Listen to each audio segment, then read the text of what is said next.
see some of these qualities in your teachers today, or how do you imbibe these qualities into your teachers?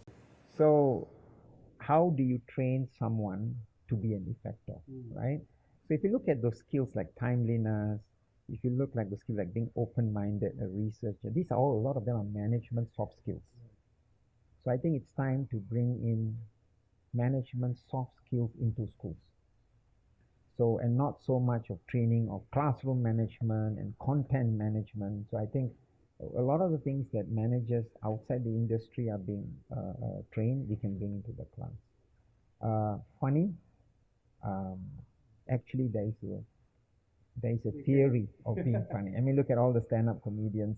I myself am researching to see how I can train my teachers to be funny. And earnest is from the heart, right? It's a humanizing element. Why are you being a teacher? You got to be earnestly doing what you. So I think majority of the skills can be trained, can be honed, right. And sure, a lot of these ideas lie outside the education industry. I think if you're in the education industry, you should be looking for ideas outside the firm. Right. So in a way, education must join the sharing economy, right? Because that's where things are happening, right? How the sharing economy is growing and new ideas are coming in. So how have you seen, the growth of the education sector in Indonesia? You've been here almost 30 years. Right. I think positive, a lot of positive things, right? The last 3 decades, we've seen illiteracy rates in Indonesia drop from 12.74% in 1994 to more than half. So kudos to the government. The number of people attending schools have increased.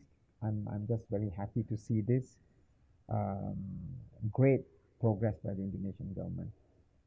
I think there's also a shift in pedagogical thoughts. For example, traditionally, when you and I went to school, education was very monodisciplinary, right?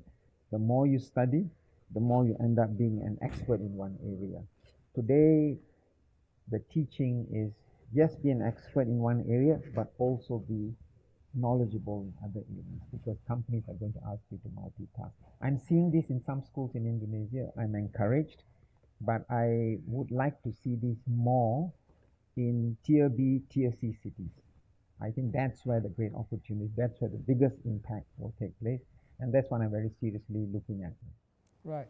And so have you seen these trends impact on your group of schools? So this trend of changes, in the pedagogy, in the teaching methods, has it affected your business? I mean, have you seen them, shifting or your own thinking within your business? So we have our own teachers who sometimes are resistant to change, but we create this whole culture of collaboration, right? And I'm very big into collaboration. So my 15,000 school a year, my 7,000, the 4,000, they all are collaborating. And when you collaborate, especially when you go down the tuition fee ladder, those schools have less access to best practices in the world, right? Because of budget restraints. But because they're part of the system, we feel we are able to trickle downwards these mind shift changes, these thinking processes, and I have seen some very, very good results in our own schools. I'm very encouraged. So much so, I'm actually raising funding to put 10, 15 schools down the tuition fee ladder into my Tier BC cities. I'm encouraged. Right, that's great to hear. Also, you talked about the teaching role, how teachers are going to impart knowledge. How have these changes impacted the way your schools impart knowledge today? Okay, so the SIS, in a way, we are not a knee-jerk school group, right? We don't react to major developments very quickly. We watch developments. I would say we are above the curve. we keep a close eye on Singapore. We keep a close eye on major changes in the world, largely through our World Bank contacts. I can today reach any school in the world through the World Bank network. So we learn a lot from other people. Our curriculum is live. We keep changing it. We work with the industry. We bring people from outside our school system to share ideas. The SIS program, if I can share with you, is not just a curriculum, it's a program. It's a program that says we will prepare you with these set of modules overlaid with things like learning journeys, interdisciplinary projects, semestral projects, confidence boosters. So these are the things that we talk about, and these are the things we have seen.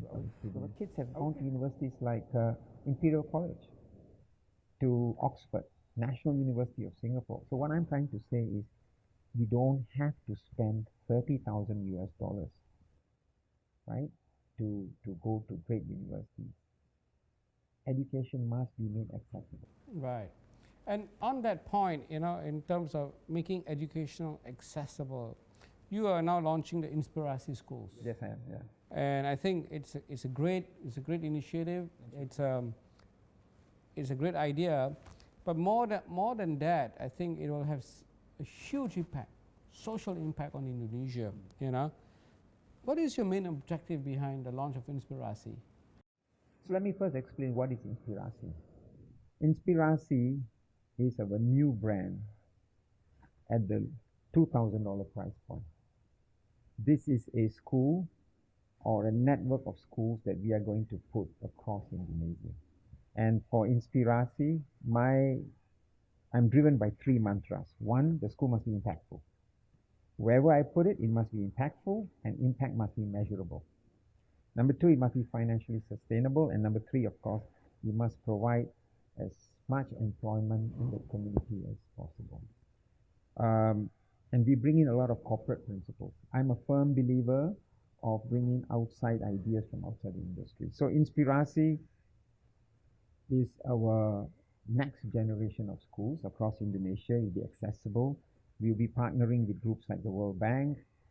It will be a school which is very project-based.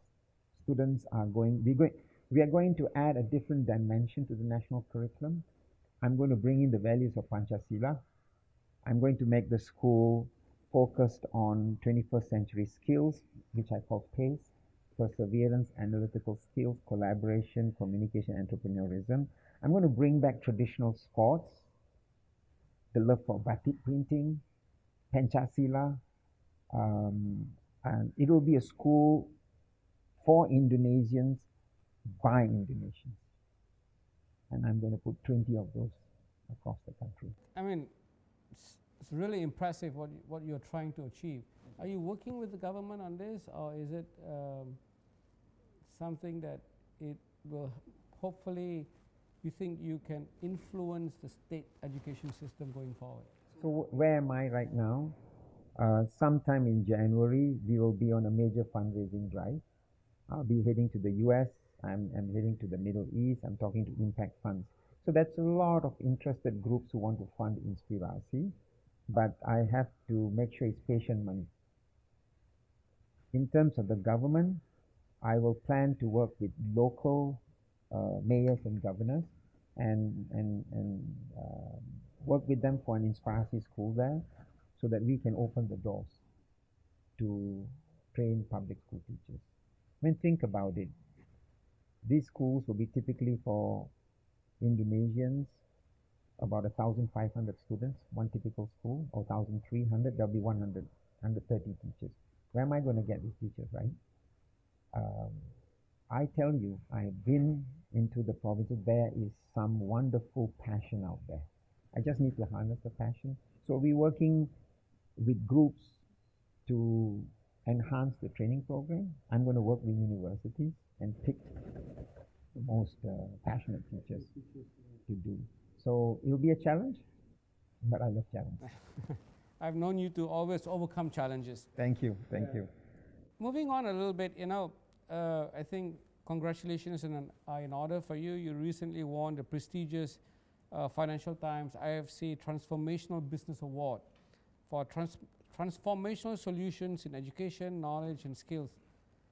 I mean, for a school like yours to win such a global prestigious award, I think is testimony to your efforts and to your vision. What is a transformational strategy, if I may ask? So many people don't know this. SIS has actually put Indonesia on the world map. When they announced that the winner was SIS from Indonesia, my life changed after that. A lot of people wanted to know about Indonesia. They wanted to know about education industry in Indonesia. First of all, what is this award? The Financial Times IFC World Bank Award, Transformational Award, is given to education institutions around the world whose work helps achieve the United Nations Sustainable Goals. So when we got nominated, we were amongst 100 enterprises. I'm talking about universities, schools, vocational institutes, polytechnics, international schools. We were nominated, and the kind of questions that we were asked, the kind of evidence we had to put forward was quite detailed. So 6 of us made it to the final, and SIS won. Why did we win this? We won this because I have shown that you can reduce price. Remember I said at the 15,000, cut to 7, cut to 4, cut to 2, you can reduce the price and you can maintain quality by creating an ecosystem for schools to collaborate vertically upwards. Because when schools collaborate horizontally, it's the same dull ideas. Right. If they collaborate vertically upwards, the mind shift changes. And they call it the Oscars of educational awards. So I was very touched. And since then, we've got requests to do schools as far as Africa. But I'm keeping my eye on Indonesia first. Well, yeah, I think, there's still a lot to be done in Indonesia. I think there's huge potential for Indonesia. You have come a long way. Where are you going from here? What's your next goal? Like I said, I've been here 29 years, right? So, ya namanya orang Indonesia lah, ya, separuh Indonesia.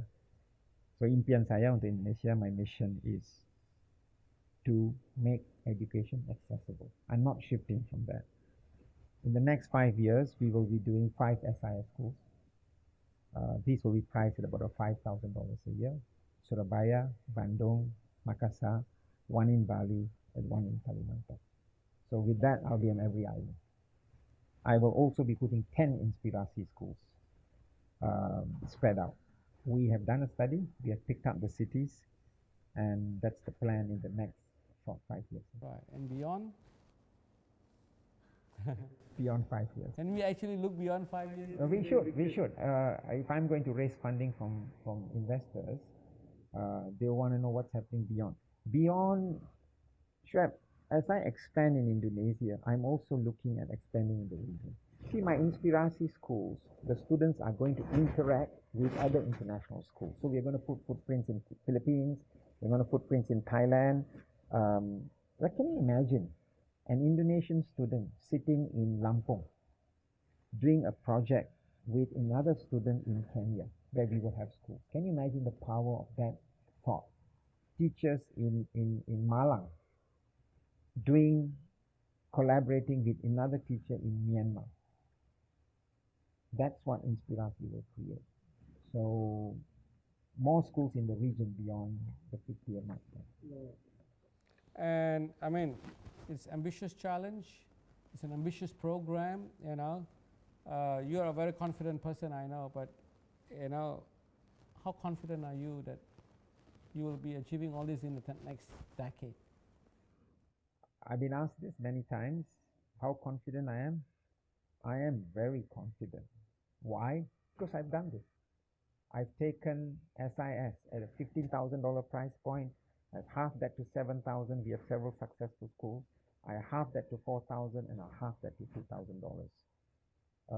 We have a playbook. We have systems in place. We have picked great partners. And I have one clear vision, which is to bring good quality education accessible to as many income levels. Why? Because if it's good, it cannot be the monopoly of one level of society. I will do it. Well, we wish you all the luck. And I think given your passion and to achieve the goals that you are setting out to achieve. So again, thank you very much for joining us. I hope that we can have this conversation again, maybe in a year's time, to see how far you have come. Looking forward. Looking forward. Thank you very much. Thank you. Thank And you good very luck. much. Thank